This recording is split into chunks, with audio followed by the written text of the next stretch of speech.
I was in my yard, just mowing my yard. I sensed God starting to engage me in a conversation within. So I put my mower to the side and God asked me, Alan, do you want story 1 or story 2? I felt a gravity to what God was asking as well as a playfulness. And so I just stayed with it. And what he began to convey to me is, Alan, story 2 is just do what you're doing. It's what the world does. Or enter into mystery with me. And that's story 1. Welcome to the Kindling Fire. My name is Troy Mangum. God is preaching a sermon to the world through people's lives. People's experience, history, and testimonies all point to some amazing attribute of God that you too can experience. I interview revolutionaries, fire starters, and troublemakers. This podcast is here to be a voice of encouragement in your life. A voice that says, with God you can, and with God you will step into the abundant life. So let's get rolling. So today on the Kindling Fire, if you're on YouTube, you can see that I'm smiling. And the reason why I'm smiling is because I have a good friend of mine, Alan Arnold, back on the show. Thank you so much for being back, Alan. It's good to see you, Troy. I'm excited about what we're going to talk about today. So Alan and I, for those that aren't aware, he was my auspicious writing coach when I did my first book, Fatherhood Faceplants, and he is also the lead content. I don't even know what your title is at Wild at Heart. It's director of content, or? Well, we forget because we don't have business cards or anything. But it's executive producer of content, which includes podcast creation, production, working with John and helping his books and study guides and video series and audiobooks get out. And basically anything with Wild at Heart content related, I get to be a part of, which is a huge honor.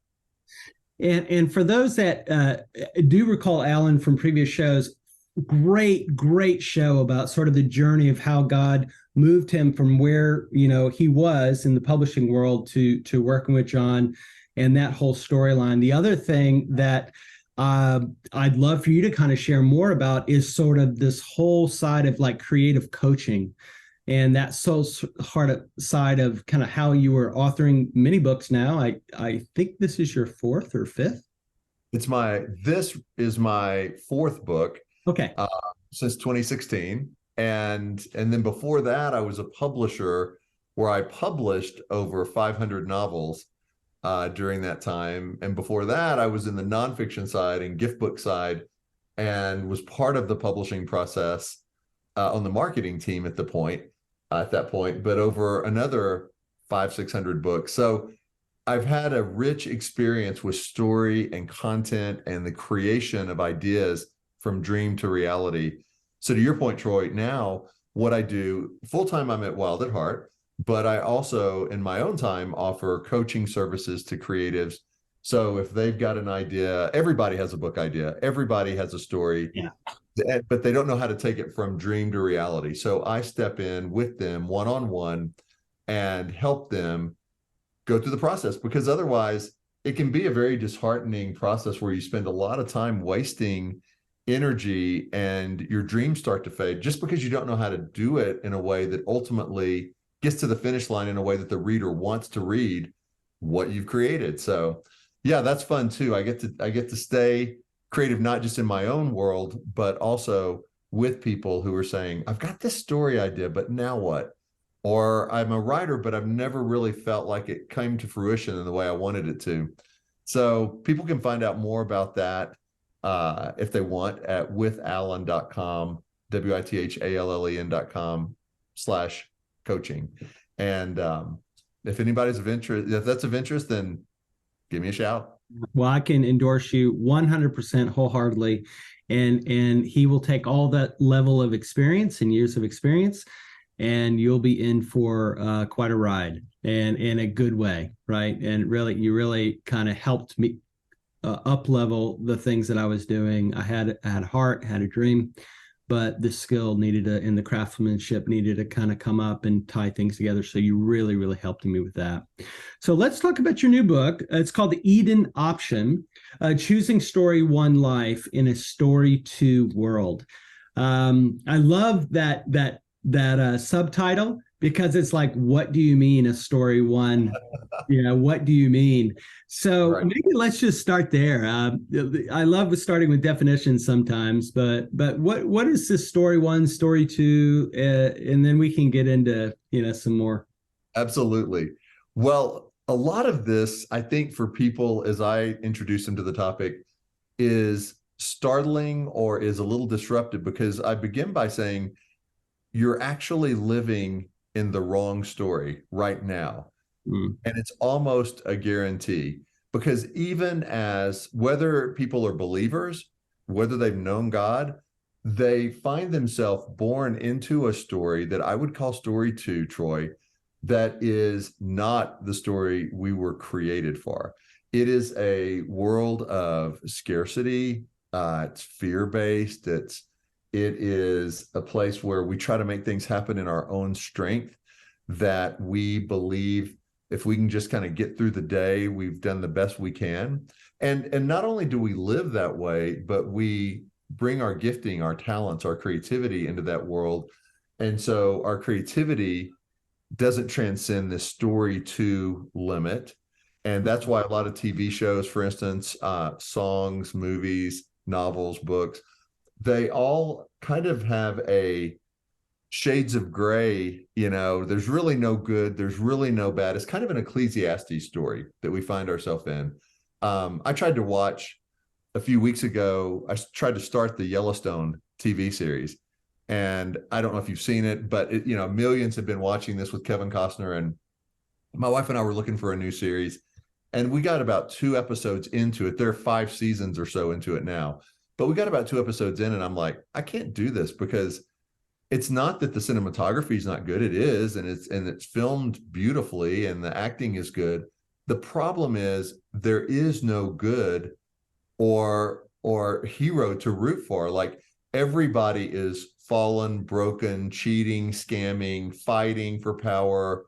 And that's the story to Ecclesiastes world. And so you start to see it around you when your eyes are open to this. And so it's a problem in how we live, it's a problem in how we create, and it's a problem in how we see God, because we start to define God in a way of a story to God, which is a God who we need to doubt, a God who doesn't come through, a God who doesn't speak to us, a God who doesn't want to have intimacy with us. And so that story too is the story we are born into. We didn't choose it. It feels normal and like the only story because it's all we've ever known. Story two, I put a definition in the book that I'm just going to read here because it might be helpful, and then I'll do one for story one. But I want to start with where we are, which is story two. So story two, sorry, I'm just walking over to this page in the book because I want to, is the default narrative we're born into. It tries to make life work without God's active, intimate presence. Story one, on the other hand, is the original true story we were made for, a way of life with God at the epicenter. And it is, compared to story two, which is more like Ecclesiastes, nothing new under the sun, everything's vanity. Instead of that, story one is more the Eden story. And so, Troy, the question is, well, if we're in the wrong story, what happened to story one, the original story? Where did it go? And it turns out it didn't go anywhere. We went somewhere. We left it. It didn't leave us. And by we, I mean Adam and Eve, all the way back into the beginning. And so this journey for me was, I don't like story two. I realize it's not what I was created for. What happened to story one? Where did it go? How do I get it back? And so that led me on a journey to kind of find story one. And there's a way that happened we can talk about in a little bit. But story one, the beautiful thing about that is when we enter into it again, when we reclaim what Adam and Eve lost, which I believe there's several things. It's not just that they sinned and now we live in a fallen world. There's so much more nuance and depth to it than that, and tragedy and beauty all wrapped up in the story of paradise. And so we tend to go as Christians from creation to the fall. There's creation, there's the fall. And what we miss in the middle of that is the biggest, best thing of all, which was paradise. What were we created for, and how do we get back to that? And we have to know how we lost the original story, story one. And I believe the biggest way we lost it was doubt. We, Adam and Eve, humanity, began to doubt God, to look for something other than him, for more life than they thought he could provide.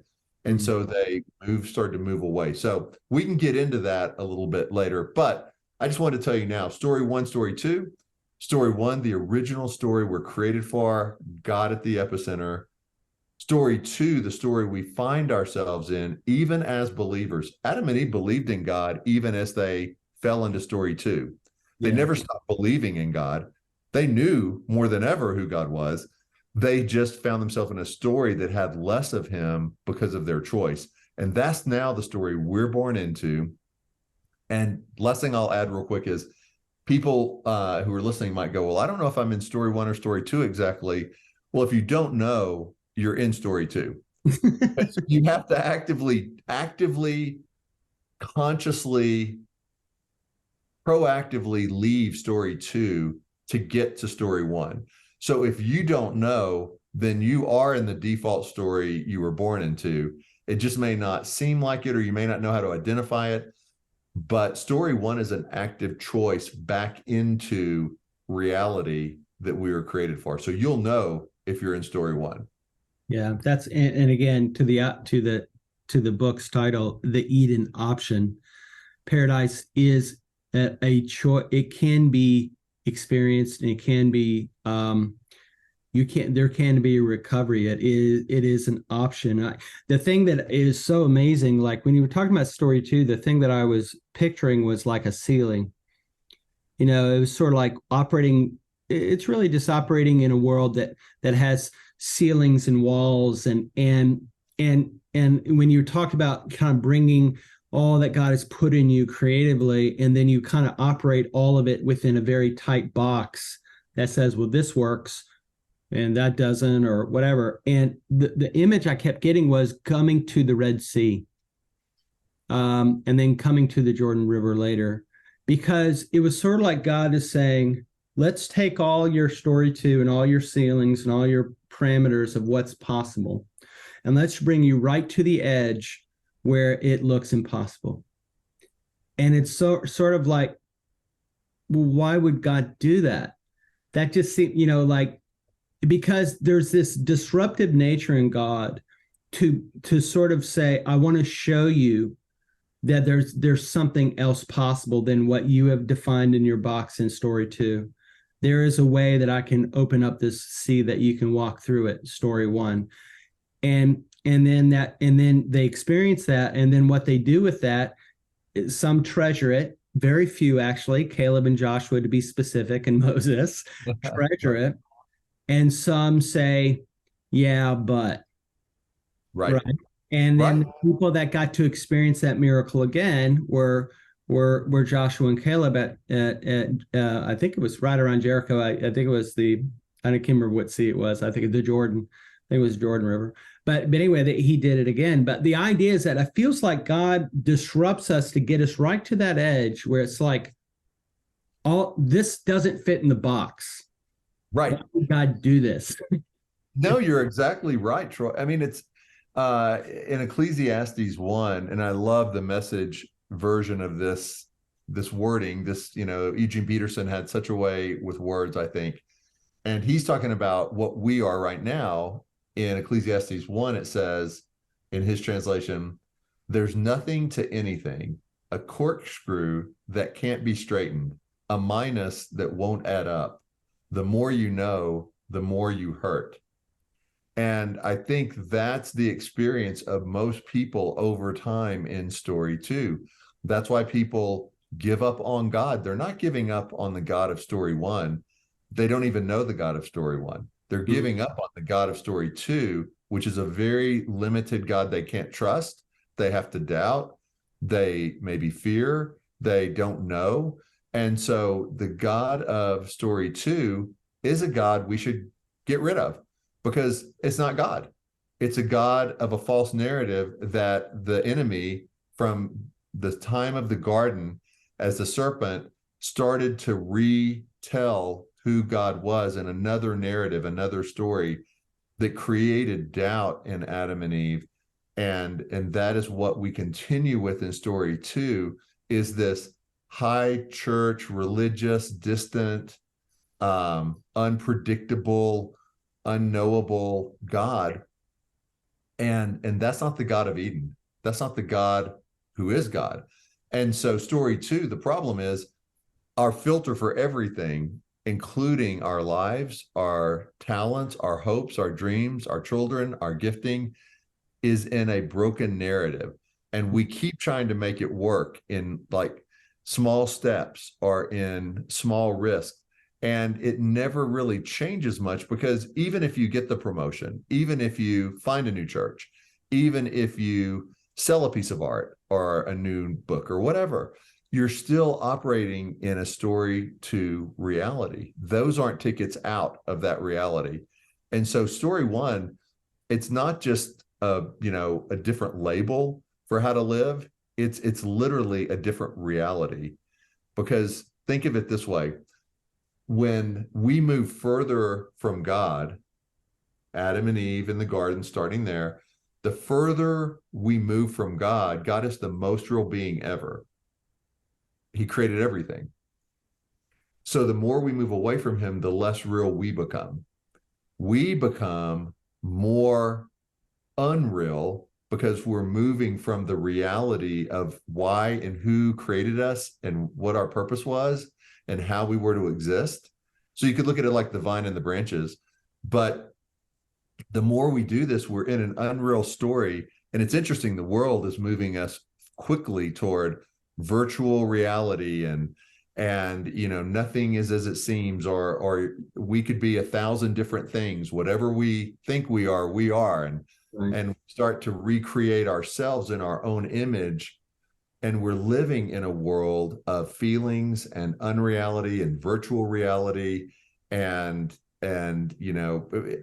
we stare into screens on our phone all day and think social media is reality.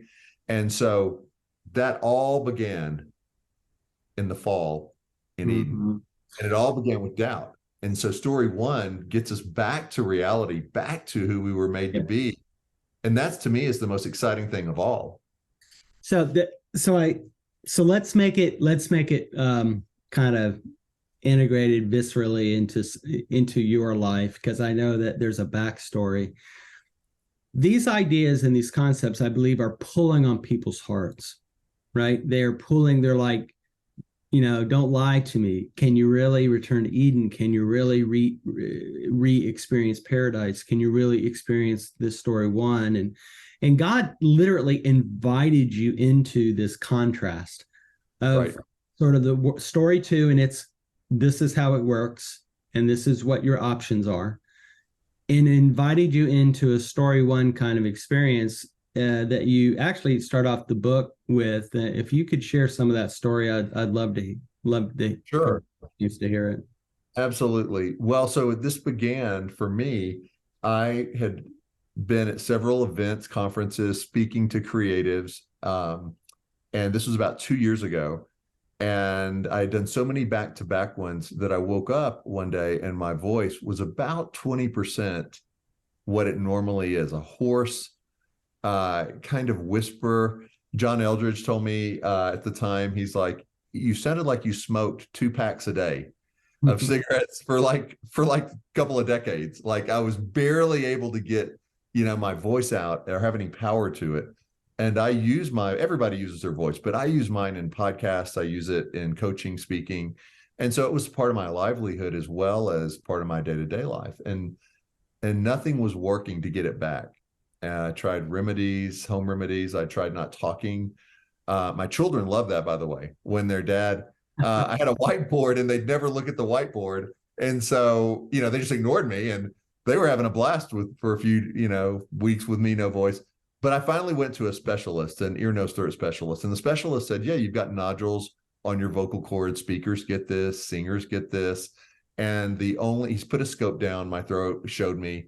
And he's like, the only way to get rid of these is surgery. And I do that for a living, the doctor said. And the bad news is I'm about 2 months out. So you can schedule something, and in about 2 months, you'll get your voice back after the surgery. So I did, and I'm just kind of in this, what I would call now, story two narrative of, well, here's the problem, here's the solution. Okay. So I signed up for the surgery, and it got to be about 3 days before. So at this point, I'd been without my voice for months and months. Mhm. And I was in my yard, just mowing my yard on a summer day. And I sensed God starting to engage me in a conversation within, obviously not audibly. But so I put my mower to the side, pushed it away, and sat down. And God asked me, Alan, do you want story one or story two? And I had no idea what that meant, Troy. I'd never heard those terms from God or from anyone. I didn't use those terms. And so it felt like kind of like a game show host saying, do you want door number one or door number two? And I'm like, I don't know. Like, what if I choose the door that's not the right door? And so, but I felt a gravity to what God was asking, as well as a playfulness. And so I just stayed with it. And what he began to convey to me is, Alan, story two is just do what you're doing. It's what the world does. Just, you have a problem, you find a human solution, and whether it's financial, whether it's vehicle breaking down, whether it's health issues, whatever it is, just basically the story without God. Just do what you can with what you have, and hope for the best. Or enter into mystery with me. And that's story one. And by the way, there's no guarantee other than we'll do it together. And honestly, Troy, when I heard that, and I'm paraphrasing because this was happening over hours, but when I heard that, the pull was, I think I want the story two quick fix. Like, I know this ENT doctor has done hundreds and hundreds and hundreds of these. He's really good. And it feels pretty guaranteed I'll get my voice back. And God wasn't saying don't do it. He was asking me, it's a choice. What do you want to do? But I realized, like, I want the quick or the standard kind of normal way to fix this. But on the other hand, if I do that, I'll never know what story one was. I'll never know what was that? What would that story have been? And I knew I couldn't live with not knowing. And so the next day, after the weekend, about 2 days before the surgery, I call and I cancel the surgery. And it was really awkward and really hard because I could have just said, I'm canceling it. But I felt like I need to have some authenticity to what I'm doing and also acknowledge what God's doing. And so they were a little bit surprised because you have to wait so long, right? And I'm finally like, it's like waiting, for the concert tickets overnight, back in the old days where you'd stand and you get in line and it's the concert of the year and you're like two people from the front and you go, actually, I think I'll do something else. Everybody be like, what? What? And Yeah. so, but I said, yeah, I think God's inviting me into another story. And there were crickets on the call, and basically the answer was, okay, that's fine. When you get ready to have your voice back, call us back and it'll be a few months. We'll get you back on the schedule. And so, yeah, hang up. And all of a sudden doubt's trying to get in, like, you're an idiot. What are you doing? And yet I knew, I have to, even though yeah. the story is so great, I have to give you a timeout. Is your wife on board with you, or are you doing this in secret? No, she's on board. Okay, that's all I needed to know. She's on board, and she's beautifully into the mystery and awe of God as a daughter of God. Like I'm super blessed, and we do this journey together. But neither one of us knew what it meant. And so, great question. And so after I cancel, I'm thinking the day of the surgery is like this pivot point because I'm at home now. I would have been having my throat cut into. And so what's going to happen? Well, that day, nothing happened. Like for me, I don't hear from God. My voice doesn't come back. Just nothing. And the next day comes and goes, and the next day comes and goes. And Mm. I'm starting to think, oh my goodness, um, am I gonna, and I didn't know if God at that point, Troy, would say, the next thing I heard say, hey, in 4 months, go ahead now and reschedule the surgery. Like, this is not about anti-surgery. It's not about don't have doctors help. Like, that was never the dilemma with me. It was, what is God inviting me into? So this isn't like, if somebody else, he could have been saying story one is go have surgery, right? Like, it wasn't about that as much as, will I enter into God's invitation into mystery? And that's how he used this with me. Well, on the full third day, I wake up and I say good morning to my wife before I get out of bed, and my voice is 100% back. It's Whoa. not a small improvement, a micro shift, not, oh, I think it's a little better today. It was just 100% back. And you have to remember, like, at this point, it had been close to 4 months, and so with no change at all. And that's what I was told. There would be no change till something had changed in my throat through surgery. So it was 100% back. It's been 100% back. And my wife, asked me shortly after, like, hey, do you want to go back into the doctor's office and have the scope down to see if the nodules are still there? And I'm like, I have no desire. I really don't care, because either they're still there and God is working this miracle around them every time I speak, or they're completely gone and God worked a miracle to remove them. I don't really care. Like, either way, God has invited me into the story that has wonder and awe and healing. But Troy, mostly I want to say to the listener and to you, I had wrestled in my own heart early on at the beginning, before I even really called the doctor and canceled. I had said to God, hey, I'm in this with you, and the pressure is off for healing. I'm not going into story one with the demand or the expectation that it go my way, or that it's quick, or that you supernaturally heal my voice. I'm releasing all of that. What I am doing is saying, I want you, God. I want your presence. I want your intimacy. I want to be a son who steps into story one. And beyond that, like, whatever road trip this is, you're free to take us anywhere. I'm not demanding we go to Hawaii. I'm not demanding that it be easy. I just want to be with you in this story one. And so when my voice came back, it was awesome. Like, I was so glad, but more glad than that, it wasn't really at the end of the day, hey, my voice is back, end of story. It was, God shown me how to live a whole new kind of story one. And that's the prize, his presence. And I've always been a believer in God. I've always wanted more of him, but I was living in a story that constricted what I thought was possible. And he has freed me from that and introduced me to something wildly beautiful. And that's worth more than my voice by infinity. And so that was my introduction to story one. Man. So the Bible says, Jesus said, those who hunger and thirst for righteousness will be filled. And there's this idea that the hungry and the thirsty, who gets filled? The hungry and the thirsty. And the hungry and thirsty folks, they do something. So God provided you an opportunity. He gave you a choice. And what he was doing was laying before you story one, saying, would you like to know what this is like? The hungry and thirsty said, yes, I actually am hungering for and thirsting for that kind of life. Is that what the invitation is?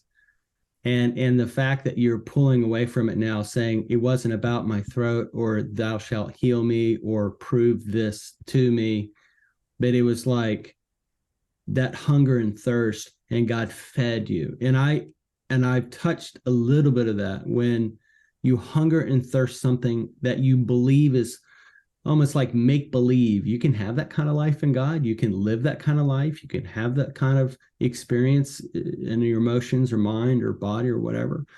Um, and you feel like a fool kind of going on the journey.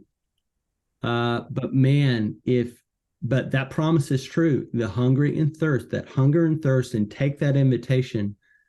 God's promise is, I will feed those hungry. And it may not be with the food you may have expected, or maybe with some, but you will always be fed. That's a promise.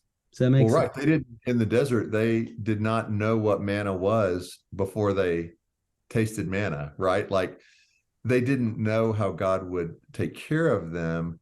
And even when he did, it was a unfamiliar substance at the time. I think manna means what is this? It's loosely like, I think Yeah. that's kind of the original definition of like, what the heck is this? But we get fed the way God knows to feed us. And yeah, it was, and the thing you were just touching on, nobody in a story two reality is going to applaud a story one decision. Like, Mm-hmm. I mean, and it kind of makes sense, right? Because to them, to anyone in story two, which is what we're all born into, well, the ways of the kingdom seem so counterintuitive, so backwards, so it's not about self-help, self-sufficiency, self-made man, woman. It's Mm-hmm. all about letting go of things, and it's the last will be first. And it's this backwards, upside down. In story two, that's what it feels like. Story one, it's perfectly logical, and it's like, of course I trust God in everything, and he's my provider, and I'm not going to go hungry or thirsty, but I have to want God more than I want my hunger fed or my thirst even fulfilled. I have to want him above all.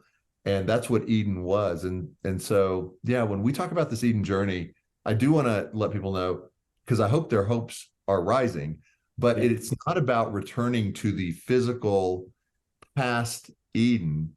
It's actually going forward to the new Eden, and it's a journey. Story one is it's like in Hebrews, where we read about these people who we would call like kind of we've come to call like the Heroes Hall of Fame, right? In Hebrews, and it talks about these people are on this journey, and it's a homeward journey, but it's not a journey backwards to Eden. It's a journey forward, and it's a hunger that we are following. We're looking for the new Eden, but we're going with God into this future home. And that's what really excites me. Like, Eden holds the answer to how story one was lost, but the goal, again, isn't to return to that. That's in the past. Yeah. But the goal is, what is this new home, this new city described in Hebrews that keeps the saints and all of us with our hearts moving forward? And as we travel homeward along the way, we actually can get Eden traits back that we were created for. And the last part of the book, which I know we don't have a lot of time to talk about today, but the last part of the book goes into four key traits that we can experience now. We don't have to wait until the coming kingdom. We don't have to wait until heaven, the new earth. We can experience these four things now. It's what Adam and Eve relinquished, which is Eden union with God, which is Eden voice. I'm talking about like in Esther, where she's told, you are here for such a time as this, but if you don't speak, then someone else will. God will give this to someone else. We've been given an Eden voice to speak life into the world through who we are, through our family, our community, our business, our church, our relationship with God. And it's interesting in Eden, when Adam and Eve chose the tree of knowledge, after that, they basically lose their voice in the whole story of Scripture. But yet we're told Adam lived 960 years. That's a long life. 960 years? We think it's long to live 80 years. He Yeah. lived 160 years, but we never hear one more thing from him. And so, how do we get our Eden voice back and not lose it in story two? How do Mm-hmm. we get three, our Eden vision back? The promise of the enemy is, eat of this tree of knowledge, and you will see and experience things, you'll be like gods. You'll see yourself in a new way. You'll see the world in a new way. And that was kind of true, but in a negative sense. But the first thing they did was hide after they ate from that. They Mm. wanted to be unseen by God. And so the goal of an Eden vision is, what is it like to be fully seen, known, and loved by God, by others, kindred spirits, and to fully see, know, and love those we're to care for and create for. That's Eden vision. And then last, Eden rest. We live in a restless world where we think the only purpose of rest is like a cell phone, just recharge ourselves to have full power to do it all over again. Mm-hmm. And so, but what was Eden rest like? And what's really cool, a friend of mine was telling me this was, I was writing the book, that day 6 in the creation, story is the creation, right, of Adam. And day 7 is the day of rest. And so the first full day Adam had, if however you define a day, is rest. Like the first full experience he had was, what is rest with God, not busyness. It wasn't him running behind God trying to get God's attention and God going, yeah, I'm at work right now, Yeah. catch me later. And then he comes back and he's like, I'm exhausted, I'll catch you tomorrow. Mhm. Like, there was this beauty of intimacy and rest. So the book takes the reader from, what story 1, what story 2, where does story 1 go, what happened in Eden, what can we get back specifically, practically now? And the union, the voice, the vision, the rest, those are 4 big things that will change how you live every day, how you create, how you interact with your family, how you see yourself, how you see God. And it's also a great reminder, just asking yourself every day, am I in story 1 or have I reverted back to story 2? Well, I think that the listeners will definitely, hopefully this has increased your hunger and thirst for living in that way that the Lord has provided for us in story 1. If they want to pick up this book, this resource, where should they go? Yeah, the book, super simple. Just go to Amazon and you can buy the physical book, which is a 6x6 square book. It's a unique format that's made for easy reading. Every chapter is a couple of pages. There's a lot of quotes on paper from, on the pages, from C.S. Lewis and Madeleine L'Engle and Bonhoeffer and the author of Winnie the Pooh, and all kind of, quotes about home and Eden and story. And you can also get an ebook if you'd rather read the ebook. But if people want to sample it, Troy, they can go to withalan.com/books and they can read the whole first section of the book for free. Oh, And that's that's the story of my voice and how this all began and what is story 1 and 2. So if people want to do that, they can check out the first almost 40 pages for free. Yeah. Well, Alan, it is always a pleasure to have you on, and I so value your friendship and a lot of your creative mentorship in my life, and I look forward to the next time we can talk. Me too. Thank you, Troy. Hey guys, thanks for listening to the podcast. I am doing a YouTube channel, so we do video formats of these podcasts, and we'd love to have you look there. Okay, guys, until next time, be awesome.